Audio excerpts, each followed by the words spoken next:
America जो दुनिया के सामने अमन पसंदी को फरोग देता है, असल में वो एक दहशतगर्द मुल्क है। वर्ल्ड वार 3 शुरू होने का खतरा दुनिया पर मंडरा रहा है कि पाकिस्तान की सरजमीन कहीं ना कहीं ईरान के खिलाफ इस्तेमाल होती है। Army chief general Asim Munir थे, तो उन्होंने ये फैसला किया, ये था कि कैसे कह दूं कि छोड़ दिया उसने। बात तो सच है मगर बात है रुसवाई की। और ठगे छुपे अल्फाज। Iran has launched missiles and drones at its nuclear-armed neighbor Pakistan, sparking. सलाम दोस्तों, 16 जनवरी 2024 जब पाकिस्तान के केयर टेकर प्राइम मिनिस्टर की मुलाकात हुई ईरान के वजीर खारजा के साथ और इलाकाई अमन बढ़ाने, खित्ते से दहशतगर्दी को खत्म करने की बात हुई।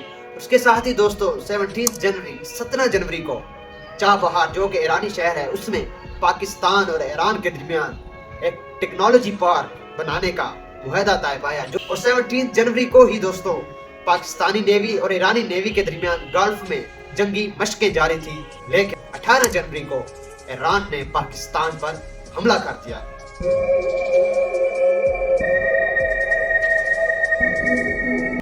इससे पहले दोस्तों पाकिस्तान और ईरान की तारीख पर नजर डालें तो ईरान वो वहद मुल्क था जिसने सबसे पहले सफारती सतह पर पाकिस्तान को तस्लीम किया था। और 1948 में 1948 में ग्रेट कैद आजम ने राजा गजनफर अली को पाकिस्तानी सफीर बनाकर ईरान में तैनात किया। और इसके साथ ही 1950 में ईरानी बादशाह मोहम्मद रजा पहलवी वो पहले गैर मुल्की सरबराह थे जिन्होंने पाकिस्तान का दौरा किया और पाकिस्तान और ईरान के दरमियान दोस्ती का एक मुआहदा तय पाया। सिर्फ यही नहीं दोस्तों, पाकिस्तान के साबिक जनरल और सदर जो सदर भी रह चुके हैं सिकंदर मिर्जा, उनकी बीवी नहीद सिकंदर मिर्जा भी ईरान से बिलोंग करती थी और जनरल रिटायर्ड सिकंदर मिर्जा की कब्र ईरान में है। और इसके साथ ही जनरल मोहम्मद मूसा खान जो पाकिस्तान के आर्मी चीफ रह चुके हैं वो भी ईरान में दफन है। 1950 से लेकर 1979 तक ईरान ही वो वहद मुल्क था जिसने पाकिस्तान को तेल के साथ साथ जंगी साजो सामान भी फराहम किया था। तो इतने बेहतरीन ताल्लुकात के बावजूद ईरान ने पाकिस्तान पर हमला क्यों किया, इसके पीछे क्या वजूहात थी? सबसे अहम सवाल, खित्ते की ये बढ़ती हुई पोशीदा सूरत हाल क्या खित्ते को वर्ल्ड वार 3 की जानिब तो नहीं धकेल रही? और इन सब सूरत हाल से वो कौन से ममालिक हैं जिनको सबसे ज्यादा फायदा हो रहा है? और पाकिस्तान और ईरान के दरमियान बॉर्डर लाइंस पर क्या इश्यूज हैं, ये सब जानेंगे इस वीडियो में। वीडियो के एंड तक जुड़े रहिएगा। 18 जनवरी को तेहरान टाइम्स ने न्यूज ब्रेक की कि ईरान हिट्स बैक। तो इसके लिए हमें जाना पड़ेगा 25 दिसंबर 2023 में, जब इसराइल ने एक ड्रोन हमले में ईरान के सबसे बड़े मिलिट्री एक्सपर्ट को शहीद कर दिया था। उसके साथ ही ईरान ने ऐलान किया कि वो इसराइल से बदला जरूर लेगा अपने सीनियर ओहदेदार की शहादत का। लेकिन दोस्तों एक हफ्ता गुजरने के बाद भी ईरान ने इसराइल पर किसी किस्म का भी हमला नहीं किया। अलबत्ता 3 जनवरी को 3 जनवरी 2024 को कासिम सुलेमानी की बरसी के मौके पर ईरान में एक खुदकुश हमला हुआ जिसमें 100 से ज्यादा अफराद शहीद हो गए। तो फिर ईरान ने दावा किया और ऐलान किया कि इसके पीछे इसराइल है और वो इसराइल से बदला जरूर लेगा। लेकिन दोस्तों कई हफ्ते गुजर गए, सिर्फ ज़बानी कलाम ही होता रहा, कोई प्रैक्टिकल एक्शन नहीं लिया गया। जाहिर सी बात है ईरान सुपर पावर पर तो हमला कर नहीं सकता, उसके पास इतनी मिलिट्री कुव्वत है ही नहीं कोई इसराइल के साथ जंग कर सके, क्योंकि इसराइल अमेरिका का इत्तेहादी है। इसराइल के साथ जंग करने का मतलब अमेरिका के साथ जंग छेड़ना है। लेकिन ईरान में शिद्दत पसंदों ने ईरानी हुकूमत पर बहुत शदीद दबाव डाला हुआ था, तो उसने 16 जनवरी को शाम और इराक में ड्रोन हमले किए और दावा किया कि इन हमलों में इसराइली दहशतगर्द मारे गए हैं, जबकि इराक में जो दहशतगर्द मारे गए हैं उनमें इसराइली सीनियर ओहदेदार एलोन भी था जो 3 जनवरी के वाकयात में मुलव्वस था। लेकिन इसराइल ने इसकी अभी तक तस्दीक नहीं की। तो इस हमले के जवाब में इराक ने तो अपना सफीर वापस बुला लिया और जमीनी कोई भी हमला नहीं किया। और 18 जनवरी को जब पाकिस्तान पर ईरान ने हमला किया तो पाकिस्तानी दफ्तर खारजा ने बयान दिया। उस बयान का खुलासा ये था कि कैसे कह दूं कि छोड़ दिया उसने। बात तो सच है मगर बात है रुसवाई की। और ढके छुपे अल्फाज में ईरान को धमकी दी कि अगर उसने माजरत ना की अगले 18 घंटों में तो उसे संगीन नतायज भुगतना पड़ेंगे। لیکن دوستو ایران نے کوئی بھی معذرت نہیں کی. An Iranian terrorist group has taken refuge in Pakistani territory, and we have discussed this topic many times with high-ranking military, security, and political officials. پھر ٹھیک 18 گھنٹے بعد پاکستانی ایئر فورس کے طیارے 18 کلومیٹر اندر افغانی سرحد میں گھس گئے اور دہشت گردوں پر حملہ کیا، جس میں 10 دہشت گرد مارے گئے جن کا تعلق BLA اور BLF سے تھا. Extremists who are part of a separatist insurgency. Pakistan اور ایران میں بڑھتے ہوئے تنازعات کی وجہ بارڈر لائنز ایشوز بھی ہیں. جی ہاں دوستو، آپ اس نقشے پر دیکھ سکتے ہیں کہ جو بلیو ایریا ہے وہ بلوچوں کو ریپرزینٹ کرتا ہے، جو افغانستان کے صوبے قندھار میں، ایران میں سستان میں اور پاکستان کے صوبے بلوچستان میں آباد ہیں.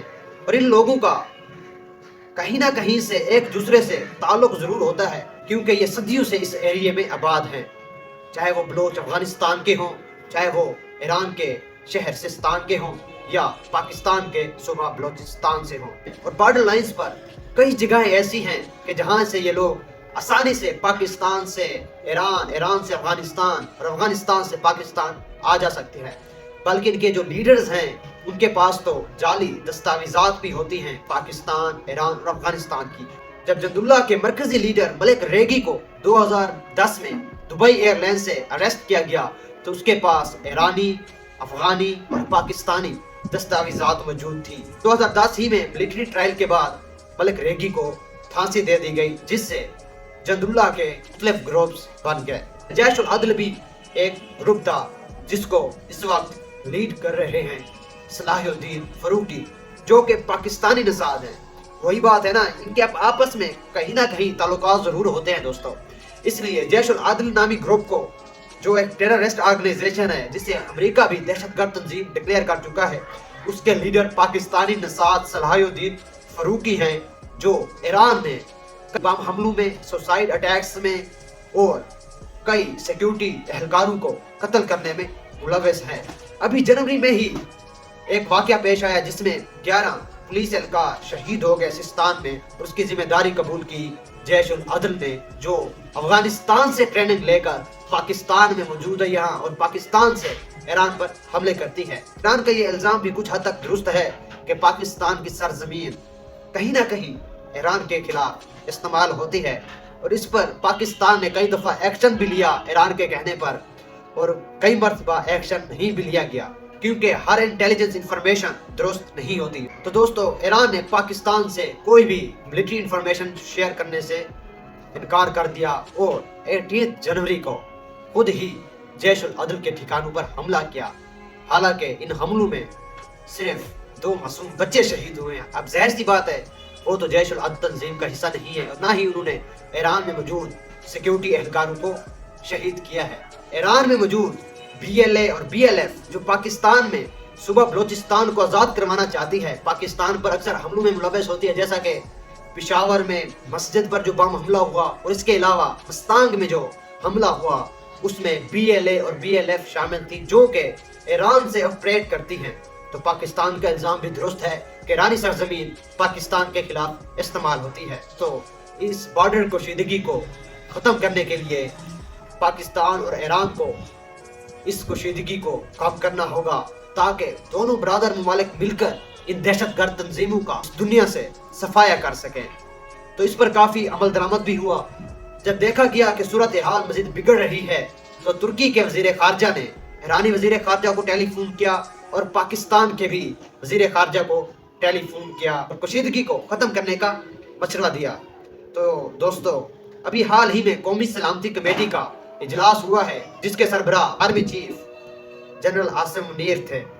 تو انہوں نے یہ فیصلہ کیا کہ اب یہ کشیدگی مزید نہیں بڑھے گی، اور سفارتی تعلقات بھی چند دن بعد شروع ہو جائیں گے. قومی سلامتی کمیٹی اجلاس میں ایران سے تناؤ ختم کرنے کا فیصلہ کر لیا گیا، اور یہ خطے کے لیے بہت ہی اچھی خبر ہے، کیونکہ دوستو جب بھی جنگ شروع ہوتی ہے اس میں کہیں نہ کہیں امریکہ ملوث ہوتا ہے. جی ہاں دوستو، کیونکہ امریکہ کی 58% GDP جو ہے وہ اسلحے پر ٹکی ہوئی ہے. کیونکہ جب بھی کوئی جنگ شروع ہوتی ہے تو ظاہر سی بات ہے امریکہ دونوں ممالک کو اسلحہ فراہم کرتا ہے اور اپنی تجارت کو مزید فروغ دیتا ہے. اس طرح چائنا کی بھی جو GDP ہے 28% اسلحہ فروخت کرنے پر قائم ہے. तो इस तरह के मुमालिक इस सूरत हाल से भरपूर फायदा उठाएंगे कि खित्ते में अमन ना हो।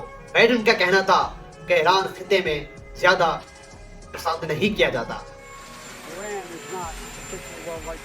अब हालांकि ईरान ने शाम के जिस एरिया पर हमला किया था उस पर सिर्फ और सिर्फ सदर बाइडन की प्रेसिडेंसी में 151 बॉम्ब अटैक्स हो चुके हैं। जी हाँ दोस्तों, 151, और उस पर कभी भी अमेरिका ने मजम्मत नहीं की।